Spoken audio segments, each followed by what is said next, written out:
Well, blessed Wednesday to you as we come with your daily encouragement. And we've been talking about modeling Jesus as a servant, a slave.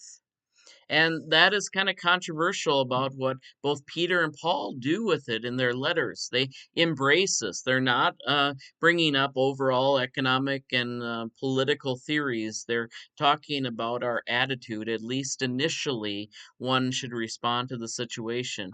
And they are basically saying, embrace it. I've seen this with people who get the diagnosis of some severe disease, or maybe even a disease that maybe is chronic or something that they cannot escape from. Many times they embrace it, but then they embrace the one who is above the disease, the one who is above the cancer or the diabetes or whatever you are struggling with. We have a God who is above the political misfortunes, above the economic misfortunes, above the social misfortunes. We have a God who is above the fray. And so, what did Jesus do?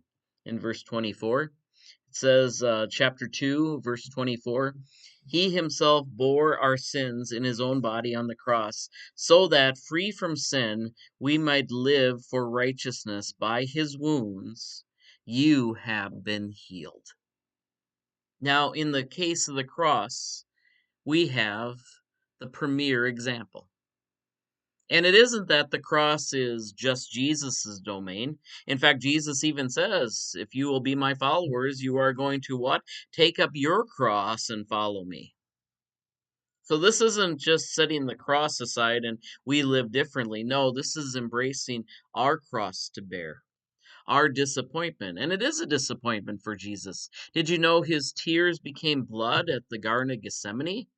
And he asked, he said, not, let this cup pass from me. Let this cross pass from me. Is this the way I have to deal with it? We could speculate on when he knew it was going to be the cross. I mean, it seems that it was early on before the garden, but that's something we can never get into the mind of Jesus like that. But we can remember that he embraced the cross because he embraced the one above the cross. And that's what I've seen with good Christians. I'll never forget one dear Christian woman who had cancer, and she told me, she said, Matt, it is not going to be cured, but I'm going to embrace what I can today. And she said, I'm embracing the resurrection tomorrow. And that is, I think, the good attitude. And this person fought cancer very valiantly throughout her life, but she also knew that, like every person, we will have a time where we have to give it up. And we have to give it to the one above the cross, above the cancer, above the disappointment that we might have in this life. And so he himself bore our sins on the cross, bore our sins, meaning he did the work that was necessary. He did not let that cup pass from him. He took the cup, he took the cross, and so that we are free from sins, that we might live for righteousness. And that means embrace the situation, even when it seems that the odds are against you. That's what I think of as someone like, and I will mention as far as someone who humbly started a social revolution to some extent, I view Dr. King. Whether you agreed with his politics and everything, it's more of what did he do? He put the God above the situation before he talked about political strategy.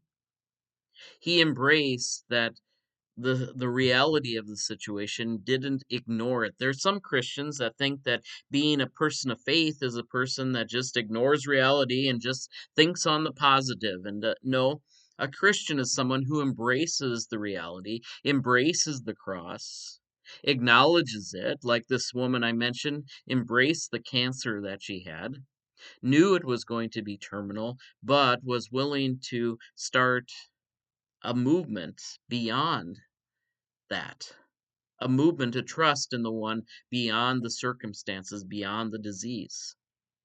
And for Dr. King, he had numerous times where his life was in danger, and then finally he paid the ultimate sacrifice. He died for the cause, in the midst of the cause, and that's why his reputation lives on. But even more than that, Jesus lived for the cause of saving humanity, dying on the cross. And his reputation more than just lives on as a average human being. It showed that there is resurrection after the struggle, resurrection after the disappointment, resurrection after the defeat. There is a greater good that is working here. And that's something that we need to make sure that we keep in mind.